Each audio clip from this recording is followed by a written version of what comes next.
Are you new to teaching elementary music, or do you feel like you're just spinning your wheels every day in your classroom? Maybe you're overwhelmed and honestly just don't know where to go for advice and mentorship. Hi, I'm Jessica, and when I'm not drinking all the coffee, watching Razorback sports, or hanging out with my family of boys, it's my passion to help elementary music teachers just like you teach your students by using your unique personality and teaching style. In this podcast, you'll find helpful tips, strategies, and ideas that will help you kick that stress to the curb and begin teaching music with confidence. Let's get started.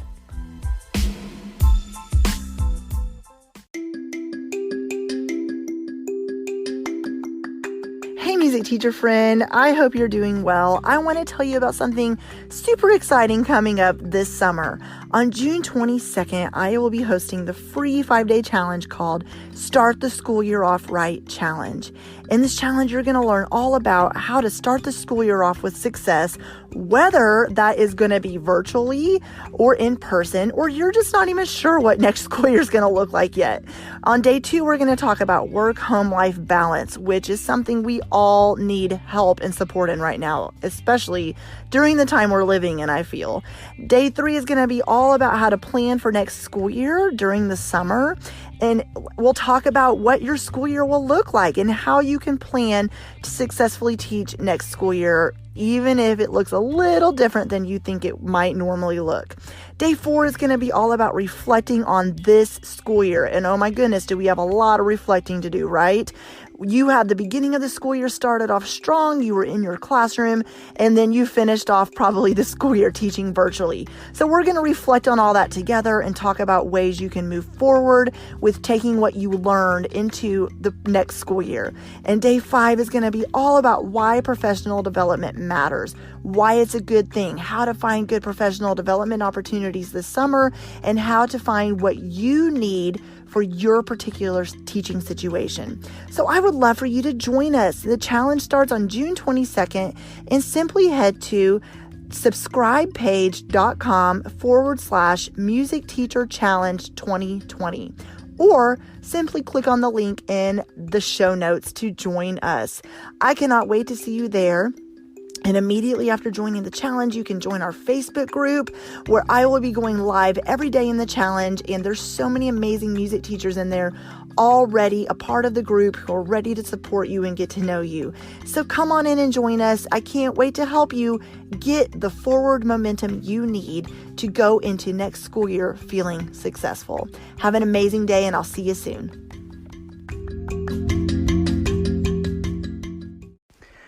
One of the most rewarding things about being an elementary music teacher is teaching elementary music, seeing these kids flourish and make music in your classroom, and being able to be a role model and a teacher and pour into their lives. But one of the hardest things about being an elementary music teacher is when your students leave your classroom and they go on to middle school, high school, college, or wherever they end up in life. And a lot of times you lose contact with the kids, and it's hard to keep track of everyone, especially if you have 500 to 700 students that you teach. So when I got the opportunity to reconnect with one of my former students, I jumped on that because I just wanted to have a conversation with a former student who is now a full-time musician. He's a full-time worship pastor, and he has done a lot with music, from being a traveling musician, playing a drum in a band and all kinds of stuff. And his journey has taken a lot of twists and turns. But what's really cool is being able to hear that the seeds I helped plant in his life years ago have now flourished, and the fruit has come out from that. And it's been so rewarding to hear about his experience, and several of my former students who I've connected with and kept track of over the years, that when you're planting seeds in their lives, you don't know what fruit is going to take shape one day. But you keep planting the seeds. You keep pouring into your students, because I promise you that the relationships you're forming will end up paying off one day. So I'm so excited to have Ralph on my podcast. And like I said, he is a worship pastor, a full-time musician, and he has completely done music with his life as a career. I'm so excited to have this conversation with him. And my heart and passion is to share this experience with you, so you know that even if you don't end up connecting with former students 10, 15, 20, 30, 40, whatever years down the road, that just trust the process, that you are planting seeds. They are going to take shape into fruit one day, and you are doing a great job. So I want you to hear this conversation with Ralph, because I just love connecting with him, and you're going to really benefit from a lot of the questions I've asked him about his journey in becoming a musician, and even his opinion and how teachers can really truly connect with your students beyond just teaching the content. So let's go ahead and get started with today's episode. Okay, everybody, welcome back to the Elementary Music Teacher Podcast. I'm so excited to have you back today. Today you're in for a treat, because I have one of my former students joining me today, and I cannot wait for Ralph to just kind of share about his experience with being in my classroom with whatever he remembers, because it was so long ago, and then going on to pursue music and having a full-time career in music now. And so I'm so excited to have you on the podcast, Ralph. Thank you so much for having me. I'm super excited. So first of all, let's just talk about that, because I was sharing with you before we recorded that for me, I went to 4 different elementary schools, and gosh, it was ages ago, but I sometimes think back to, do I remember anything? You know, you like kind of remember snippets, but when you're so young, it's hard to remember everything. So what are like some, I don't know, what do you remember about Barnard? And were you there from kindergarten through 5th grade, or did you switch around elementary schools too? So I went to 2 different elementary schools. I started at Wright Elementary, and then in 2nd grade, about 4 weeks into the school year, moved over to Barnard. And there are very like random sporadic things I remember. I remember a lot of the people that were friends back then. I don't really have connection to them now, but I remember stepping into that space and really hitting it off with a couple people. We had common interest in things like sports, and you know, ankle socks were the thing at the time, and just like random stuff like that. I remember the concrete jungle. It was, the whole playground was 100% concrete, and I fell and busted my face many times. I remember I remember most of my teachers, but there were just a couple of like, those were some of the most formative years of my life. So I have like fond memories of small little interactions that I think meant a lot today, if that makes sense. Yeah, totally makes sense. No, the concrete jungle, I'm laughing because I always got 4th grade right after recess, and woo, the smells come into my room. It was unbelievable. But also, yes, it was always getting everybody to simmer down after recess was a thing, because it was always whatever came in from recess, it was carried inside because it wasn't over with. It was just like held on to. Oh my goodness. Okay, so you and I were talking the other day, and I was trying to think back. I believe I started when you were a 4th grader, but I don't, and it was the middle of the school year. Right. So I'm curious, and like you said, you may not remember, but talking to the classroom teachers when I started, they had, air quotes, done music in their classrooms as much as they could, because there's not a lot of time in the day to fit that in. Do you remember anything doing music in your classroom, or what y'all did with music before I got there at all? Yeah, so I was thinking about that. I think, you know, besides the normal songs that like teach you the 50 states and random stuff like that, there was a stretch where there was like a strings class, and there was probably like 6 students in it, and it was mass chaos 100% of the time. But besides that, there wasn't much emphasis on things of the arts. I remember the like actual art class was something that fell off. And again, was mass chaos, kids throwing paint and breaking things 100% of the time. But as far as I can remember, there wasn't much happening as far as like any extracurricular things. They were super focused on the normal, you know, core 4 classes. But very rarely outside of things like recess and PE, stuff like that, to keep us like somewhat functional. There wasn't any arts education that I can remember. Okay, so I know, like I said, it was so long ago, but when I started, that is, I actually shared this in a previous podcast episode, that I remember the art room next door. And Hmm. there had been an art teacher, and I don't remember her name, but there was a long-term substitute when I started, who I Right. don't know how long she had been there, but I remember hearing the noise. Then I went to look in the window, was like, oh my gosh. I literally saw the things being thrown and I went, Yeah. what did I do? Oh my gosh. And then luckily at that time, I didn't have any instruments. So I wasn't worried about anything being broken, but I was like, what did I get myself into? This is going to be interesting. Mhm. But what Yeah. do you remember from music class? Do you remember doing? So Yeah, I'm curious about that. yes. Okay. So there's three things that I remember.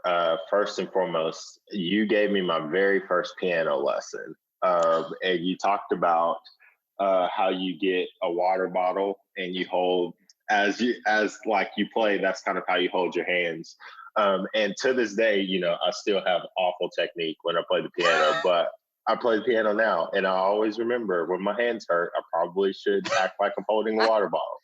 I love that. Um, so that was one thing. I remember the talent show kind of thing that you did once, where you had us bring in our favorite music, and we got to get up on stage and perform those songs.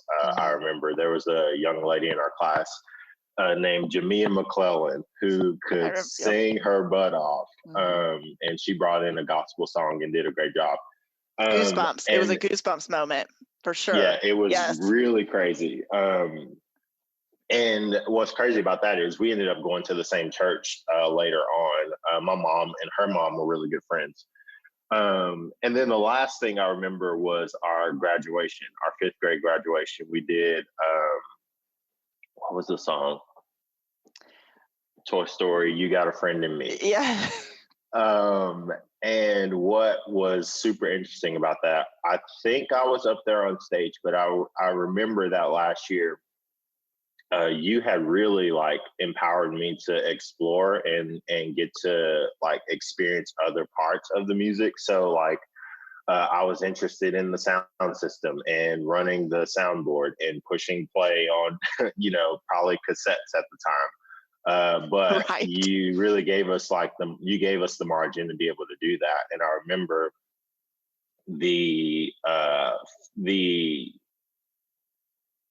okayness with being fascinated with any and everything. And I think that's something that I carried a really long time and still do to this day, of like, I'm extremely curious about just about anything. And a lot of that started in my time in elementary school at a young age.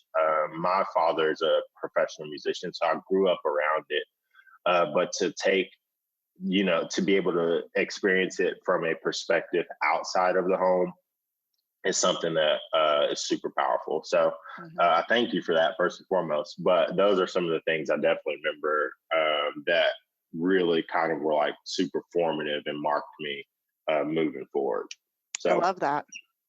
Yeah. So, one thing in elementary music class I wanted to do was since I knew for the older students, you guys that were about to move on, I didn't have a lot of time with you. So, one thing mhm, I did want to encourage you is I knew a lot of you didn't know about all the different music careers you could follow. Um, right, a lot of times elementary music is just viewed as, which it is that, and it's important, but just singing. Oh, it's like compartmentalized. Like we sing songs, we play instruments, we do movement, and then, but you don't talk to the kiddos about what you could do with that. And not everybody needs to become a professional musician, but I think I was encouraging you, like, listen, there's all these different things you could do with music. And everybody's like, oh, we could. mm, So right, I really was, yeah, especially with older kids, I remember I really wanted to let you guys know that there's a lot you can do with music. It doesn't have to just be singing, like you said. It could be the behind the scenes, which is what my husband does. He's a sound guy. And so he yeah, came to a lot of the programs that did the behind the scenes stuff. But yeah, so okay. So I was telling you too, before we started recording, was I know elementary music teachers listening to this are always kind of curious. They like, what happens when you leave my classroom? Where do you go in middle school and high school and on? And every kid's different. Obviously, every person's different. But what did you do in middle school? Did you go on to do choir, band, orchestra? I'm curious. yeah. So it was a really interesting stretch for me. So fourth grade, I started playing football, and so that was like my top priority, my number one thing. Of course. But I always had this, for every child it is. I Yes, always had exactly. this massive interest in the arts. And so once I got to middle school, I went into band. I did band. What'd you play? I played, what did I play? I played trombone, Okay, cool. weird enough. I played trombone, and I grew up playing drums. And so originally, once I got into band, I wanted to be in the percussion side of it. And my band director was like, "No, you came to my class a week late. This is what you're playing." Like, fine, okay, whatever. So I played trombone from middle school all the way till I graduated high school, and actually enjoyed it quite a bit. Middle Mhm. school, again, the focus was mostly sports, and band was kind of just like the backseat thing. Once I stepped into high school, that kind of was starting to shift. I still played high school football all 4 years, but I also did concert band, jazz band, and drumline. And all three of those, the last, I guess, 3 years of high school is where I really began to be fascinated by music, and considered quitting football. But peer pressure and all those things that go with that didn't happen. And so I studied jazz drumming in high school, and that was probably my favorite of them all. Did some drumline stuff. Obviously, like I said, played in the concert band playing trombone. And then my senior year, I went to Tulsa Tech for a broadcast and sound engineering class. Oh, And cool. that was a really great experience. That's where I got to really experience like what it means to work in a studio context, what it means to be a music producer type, sound engineer, all of those types of things. And it was that year that I really was like, okay, this is something that I could see myself doing long term. Hmm. And so after that year, I really started playing heavy in church on a consistent basis, playing drums, playing bass. And through my first couple of years after high school, that was something that I found a knack for, that I Hmm. found that I was pretty good at. And so I spent a couple of years with my head down, playing in a student band and just like learning my craft, and taking time to be really good and learn all the ins and outs of the technicalities of how to play XYZ songs, right? Hmm. And then as I kind of continued on into my adulthood, opportunities opened up based off of a lack of an individual being in a position, and we needed to fill it. And so I stepped in into kind of a leadership role, and that's kind of how I got into the ministry side of things. And from that point, it's been kind of smooth sailing uphill. I think it's the music industry as a whole, but specifically in the context that I played in. Sure, your gifting is one thing that will take you places, but a quote that I kind of live by is this whole your gift will get you into the room, but your character is what keeps you there, right? And That's so good. I spent some time learning and perfecting my craft, but Mhm. I had to really step into and learn what it means to carry myself in a way that people like me, right? People Mm. can trust me. People can see the things that I'm passionate about outside of the music. I can relate to that a lot, actually, with what I've done. Mm. I told you I've transitioned out of teaching in the classroom to now mentoring music teachers all the time. And that is something you and I had a little bit of a conversation about that without getting into detail, but I'm always going to be true to myself and my Mhm. character. And I think that's important with any career you pursue or anything in life is staying true to who you are, being a person of character, because you'll attract the right people and you're going to Right. attract people who can relate to you and want to be under your leadership because you are being true to you. Right. I think that's great. Now, and I was thinking too when you were talking. I remember you in elementary school.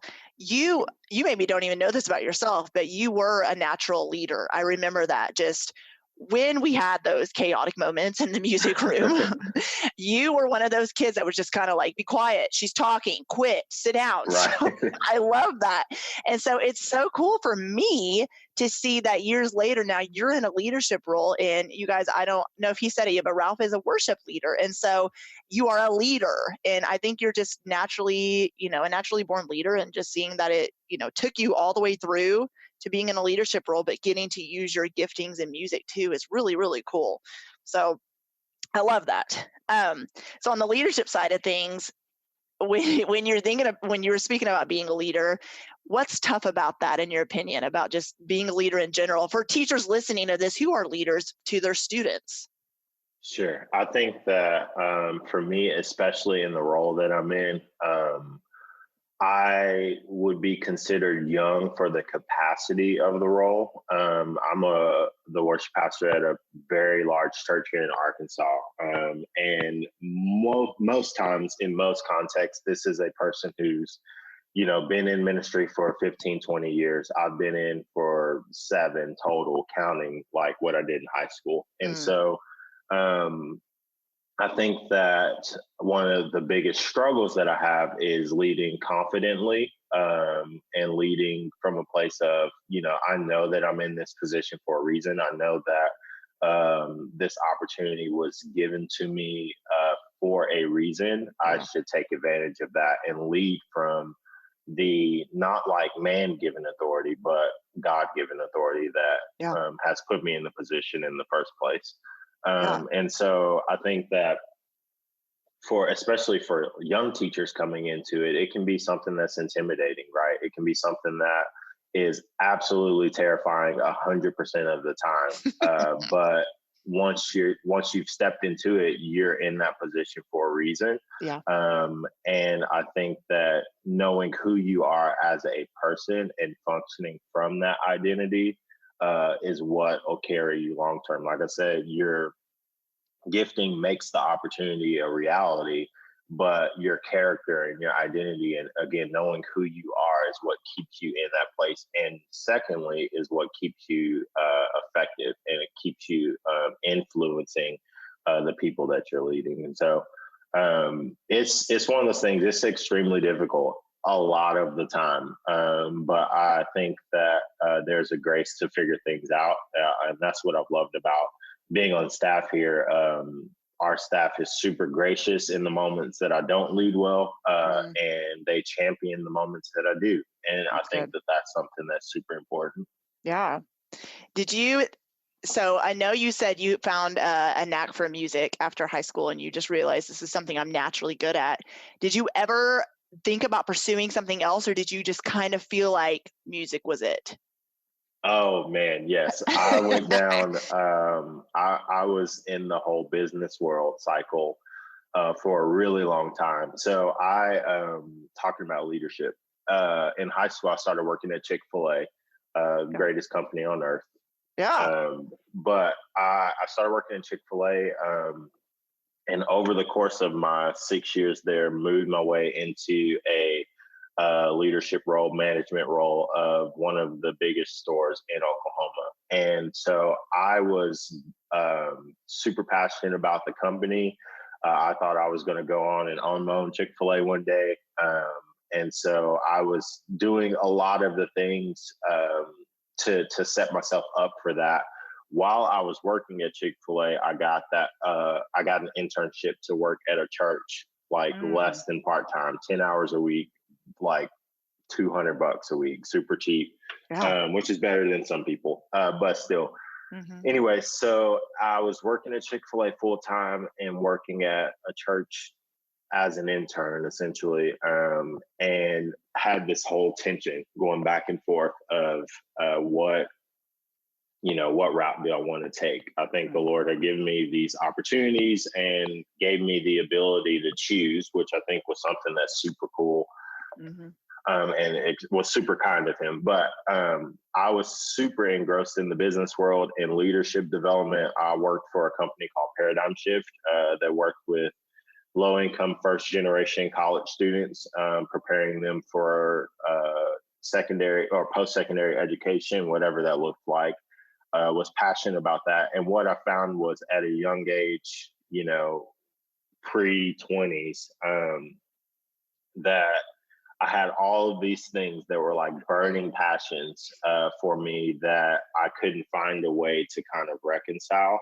And so once I got into working in the church world, again, moved up from an intern position to a full-time role there, I got to kind of reconcile all of those things and put them all to use in the context of one job, which I Mm, think um, it sometimes takes a long time to arrive to that point. yeah. But once I was able to, I was like, okay, this is it. This is what I'm supposed to be doing. And, I did other things in the music world. I got to do some touring type things. I played on people's albums before. But I really found my kind of niche, if you Hmm. want to use that word, in the church world. And so Hmm. that's kind of how I landed there. I love that. No, I love that. It's funny how our stories can take a lot of twists and turns because with my story, I've been asked so many times, did you think you were going to be an online entrepreneur and own your own business? I'm like, heck no. I got Right. a music education degree because I wanted to teach music and I did do that. But it's just funny how God directs your path. And like, seriously, this is not ever where I thought I would be. Super grateful, super blessed. And I'm love what I do now. But it's funny because Right. I'm like, I never in a million years thought this is what I would be doing. In fact, when I went to college, this wasn't even like on the scope of things. There was no online Right. business stuff. Like, hello. Okay, so I want to talk about this. When it comes to elementary music teachers getting to know their students, I talk a lot on this podcast about don't just teach the content. Don't just teach singing, instruments, movement, all the other things. You guys, those of you listening know there's a million other things involved. But we've talked a lot about relationships and getting to know your students. And it's okay if sometimes you stop teaching to have a conversation, or you stop Right. teaching to, I don't know, ask your kids what they had for dinner last night, or hey, this Friday, bring in your favorite music and we'll listen to it the second half of class. Or I don't know if you remember this, the sticker charts we had, but if you earn enough stickers at the end of each 9 weeks, we got to have a 9 week reward and you guys would get to Yeah. bring music in. And I think that stuff's important because it all goes back to relationships. And a big part of classroom management, in my opinion, is not so much the rules and the procedures. That's important, but getting to know your kids, because they're not going to want to follow the rules and procedures if there's not the relationship aspect of it. So, Right. with that said, do you have any advice around that? Because, um, yeah, advice about like when you remember being in my classroom or any of the teachers you had growing up. Do you have any advice around like the teachers you clicked with versus the ones you didn't so much? Was it about the relationship aspect of it kind of for you? Yeah, I would say that it was probably the most important thing. A lot of the teachers that I have connections with, even to this day, still, we have those connections because of the relational dynamic that we had, right? And Mm, I think that the approach to education of relational over responsible sometimes is the greatest thing, because you get to take away this divide. Most kids don't see teachers as humans, right? They don't. mm. If a kid sees a teacher outside of a school context, they lose their mind. They have no clue on how to interact with this person as a Yes. human, right? And I think that choosing relational education over just the rule following and, red card, yellow card, green card type of approach is super important, because a lot of kids, especially today, don't have the verbiage to communicate when things are wrong. And so, Mm, say something's going on at home and you come from a very disciplinarian type of home environment, you step into school and it's the same way. right. It affects how you view life long term, right? And so to see teachers that care about their students first and foremost, yes, we Mhm. have a checklist of things that we have to get through over the course of 9 weeks. We have all of the benchmarks to meet, right? But the most important thing is relationally investing. And so the way that I think one of the best ways to do that is meeting the kids where they are. If the kid's having a bad day, if a student, is in a emotional state in any shape, form, or fashion, use that as leverage to build more relationship, to say, hey, this is a safe space for you to feel the way that you feel. This is a safe space for you to talk to me about what's going on. This is a safe space for you to just kind of have a crummy day, and that's Yeah. okay. Right. I think that a lot of students don't. One of the things that I struggled with some of my teachers was their lack of empathy for the spectrum of emotions that kids deal with, right? Yeah. There were Hmm. some things that I may have been feeling on certain days, and I don't want to write in cursive. I don't want to sing songs. I don't want to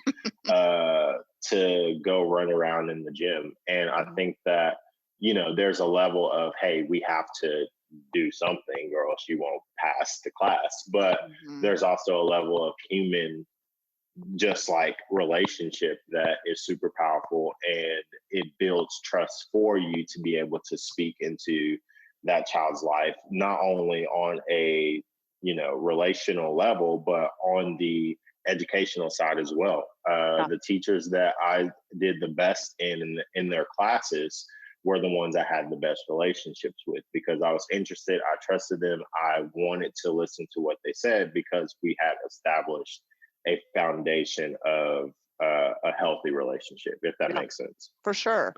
Yeah. And it's funny because when I started teaching, well, the advice I got in college and then in my student teaching and then by my mentor teacher, which I won't name, but she was a teacher at our school, um, was call their bluff, be really strict up front, um, just rules, rules, rules, rules, rules. So I did that at first. And I mean, it worked in the aspect of you guys would come in and be quiet because you were like, what the heck? She's lost her mind.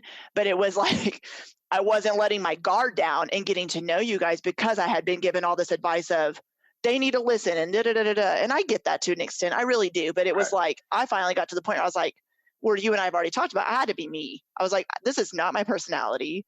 I'm not going to sit here and just be like, there were days, trust me, like all teachers sometimes have a moment, trust me. But Right. there, for the most part, it was like, no, it got to the point where instead of just saying, you're being bad, sit down, you're not participating, you're not getting a grade today, or whatever, like you said, there's days kids go through things. Even when I was in elementary school, I had days where I didn't want to do stuff because I had an emotional, there was a lot of turmoil. I'm not going to get into that story, but I did Right. not grow up in, a peaceful home, let's just say that. And so there are sometimes kids will come to school, and I feel like a lot of times those kids that are having pushing back or having air quote behavior problems, a lot of times it's because something else is going on. And Right. I know teachers, especially elementary music teachers, don't have a whole lot of time to figure it out and have those conversations because you get the classes in back to back to back.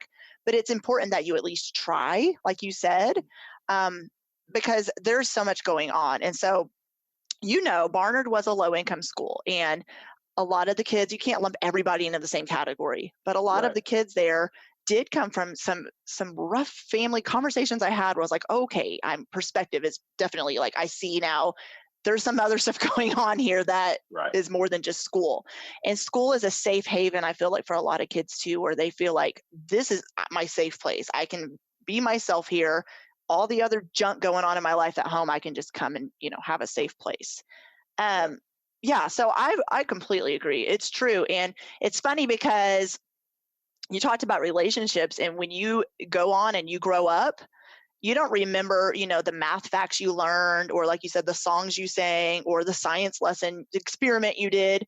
You remember teachers based on relationships, and even like you were sharing memories that you remember because they were memories that are important Right. things that you held on to.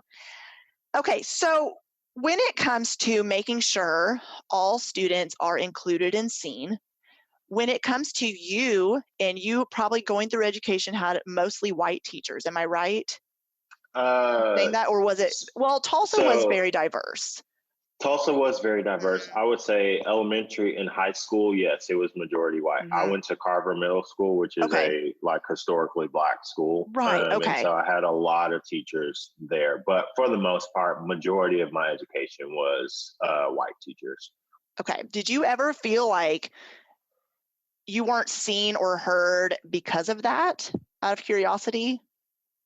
Um, I think that there were other factors in my life that helped my cause, right? Like Okay. I would say that um, we didn't all have the same starting line, for example, as a kind of broad example, but the fact that I played football, or the fact that I was a part of Tulsa Tech, or a part of, the band, all of those things kind of helped people, or it increased the amount of interaction time that teachers had with me.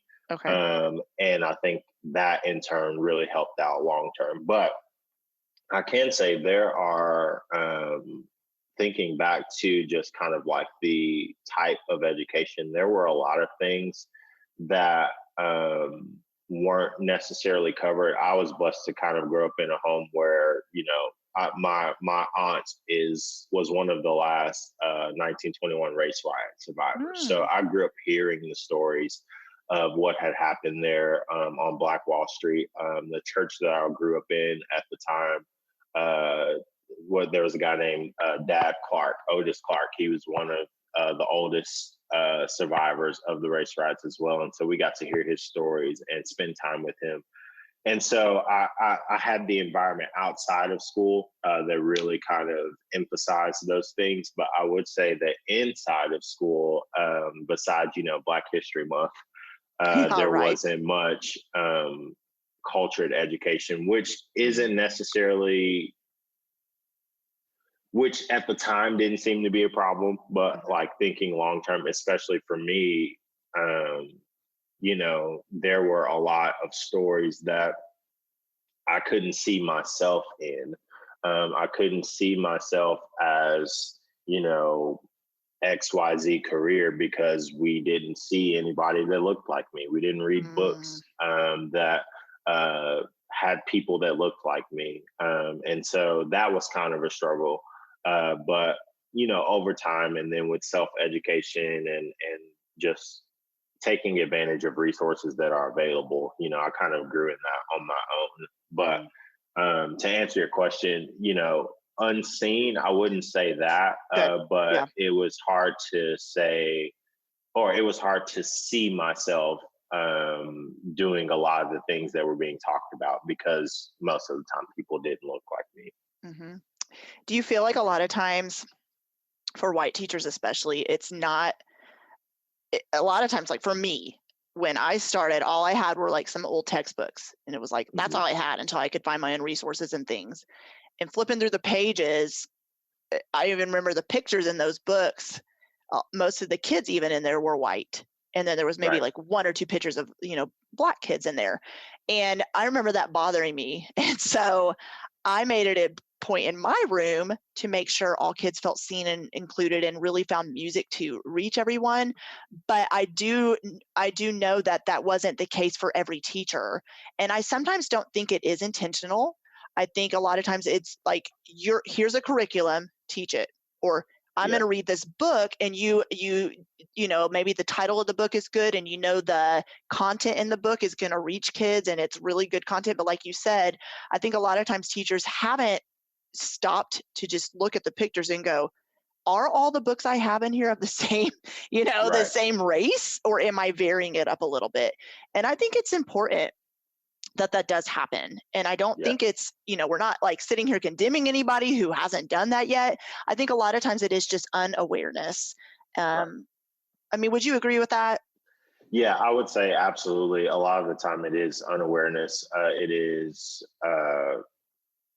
for lack of a better word, ignorance, right? I can't, but in defense of that, I can't expect somebody to know something that they don't know, right?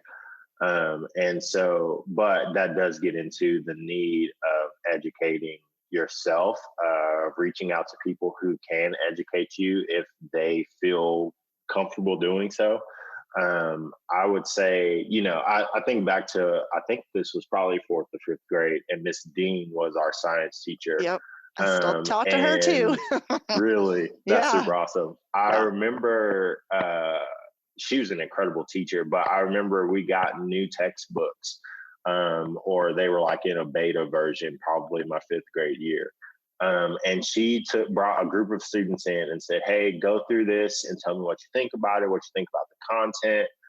But she explicitly said, she's like, if you if you don't see like diverse children in it, please let me know. Let's note these Mm. things down.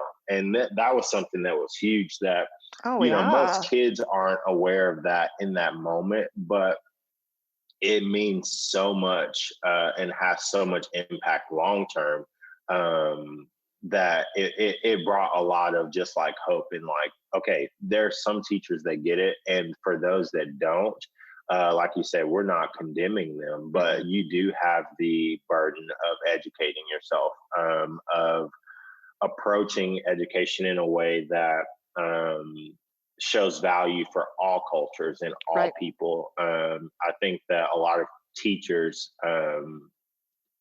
that a lot of the teachers that I had, I'm not a teacher, let me say that Right, outright. right. But you're coming from the But student side of things. Mhm. yeah, and so a lot of the teachers that I had approached education in a I don't see color type of way. Mhm.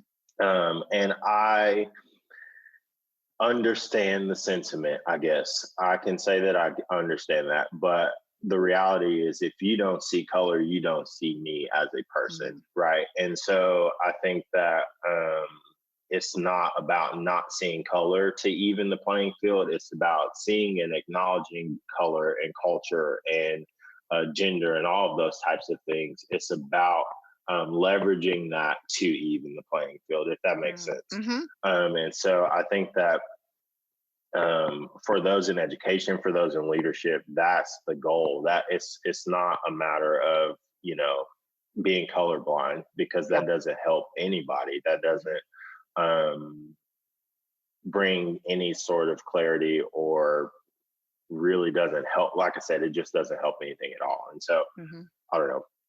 No, that was good. No, it was good. I agree with that completely. And I've been guilty of that, of saying, Hmm. I don't see any color. You're all the same. You're all equal. And when I said that, I mean it. But then Hmm. it's like thinking back. I think that's okay to think back to things you've said or done that you're like, wow, I get now how my words could be misconstrued by a child and being like, but I'm not the same as this, white little boy sitting next to me. See Right. me. And I think that's important. I like that you said that, because I think a lot of teachers just aren't aware that that matters. Seeing yourself in the classroom, and like you said, seeing yourself with music, like, oh, I could do that. Like, oh, that's part of my interest. Or something in science, oh, that's part of my interest. Or I remember that she did that and made sure she included us and it was important. And that's what kids are going to hold on to as you grow up. It just is. I just think it's Hmm. important to remember, like I go back to the relational side of things, and making sure each kid is seen and heard and understood, and you're trying to meet them where they're at. And Ralph, one thing I say on this podcast a lot is for teachers to teach the students they have, not the students down the street. And what I Right. mean by that when I say that is, and those of you listening know I've said this before, and I would go to workshops and learn all these cool new songs and activities. And it was mostly, let's be honest, white folk songs. And I remember thinking in my head, I love my students with my whole heart. There's no way I can bring this back and do this with them, because you guys would look at me like I was a crazy person and be like, you want me to do what? So I remember taking some of those songs and being like, I'm going to adapt it either to fit what my students need, or I'm going to find a similar song with maybe similar rhythms, similar instruments that will really reach you guys. And I think that's what's important. You don't have to just regurgitate everything you learn, adapt it to meet the needs of your students. And I Mhm. think that's important to hear. So with that said, is there any other advice or comments about going through school and being motivated by a teacher, or you as a musician yourself, that you would like to share with our listeners today? Yeah, I would say for the teacher side of things, you you may not ever get to see the fruit, but you are responsible for the seed. So you're responsible for planting the seeds and tilling the ground and caring for that seed the best you can. And as that child moves on, as they grow out of your class or your school or whatever that is, you may not get to see the fruit of that seed. And a lot of times, and I think that's one of the most heartbreaking things about education. It's one of the most heartbreaking things about ministry, is you just don't get to always see the fruit. But you still have such a responsibility to care for the seed well. And so I think that for all teachers, you're planting seeds with every student that you have. Make sure that those seeds will produce fruit one day that people can benefit off of. I can say that for all of my teachers that I have a relationship with today, or that were the most impactful, a lot of them started in seeds that were planted at a young age, and I think that that's so important. And then on the music side of it, especially as somebody who's in a full-time music career now, just kind of what I said earlier about your character is the most important thing. And then competency falls under that. You being able to be a good person with a great attitude, a great work ethic, is something that can't be taught, right? That's not something that, that's not a skill that you can spend 40 hours a week in a practice room developing. It's something that happens over time with intentionality and intentional small steps. Your skill is something that you can grow, and you can be the best drummer in the world. You can be the best vocalist or music teacher or whatever that looks like. But if you're not a great person, there isn't much space for you to have as much impact as you could. And so I value character very highly over competency. But with that being said, competency isn't something that just goes out of the window. You can be a great person, but if you're not skilled, if you haven't put in the work to practice and on a practical level be a better musician, you're just as ineffective. And so I think that just being intentional, like I said, your gifting is what opens the doors, what gets you in the room, but your character and your approach to relationship and dealing with people is what keeps you there. And so that's about all I got. I love that. No, and when you were saying planting seeds, that's something I've said before too, because it's so hard to not see the fruit. But if you think about how long a tree takes to grow, the seed is just the first step. You have to water it and water it and water it. And then eventually you have to just trust the process. Teachers do. You got to just trust that, like, those seeds you planted will one day take fruit if you did your job. Now, of course, there may be some bad apples come along the way, like in middle of high school after these kids leave elementary school, and that's out of your control. But you have to just trust the process that these kids, you never know what you never know what you're going to end up doing with your career. And so that's awesome. I feel like I had one more thing to ask you, and of course now I can't remember. It was something you said, and of course I can't remember. So we're just gonna move on. Well, Ralph, I thank you so much for coming on. I have loved this conversation, and connecting with former students is my jam. And I am just so thrilled to see that you are doing music with your life, and it's so cool and rewarding for me to see you're all grown up now and see you pursuing music. I love it. You're like, maybe. It's debatable. Yeah, right. No, thank you so much for having me. I really appreciate it. It's been really great. Yeah, thank you so much. Thank you so much for listening in to the Elementary Music Teacher Podcast. Be sure to subscribe to the podcast so you never miss an episode. And while you're there, I would love for you to review the show and leave a rating on iTunes. To find out more about how I can help you gain momentum in your elementary music teaching career, head to thedomesticmusician.com, where you'll find free downloads, courses, the blog, and so much more.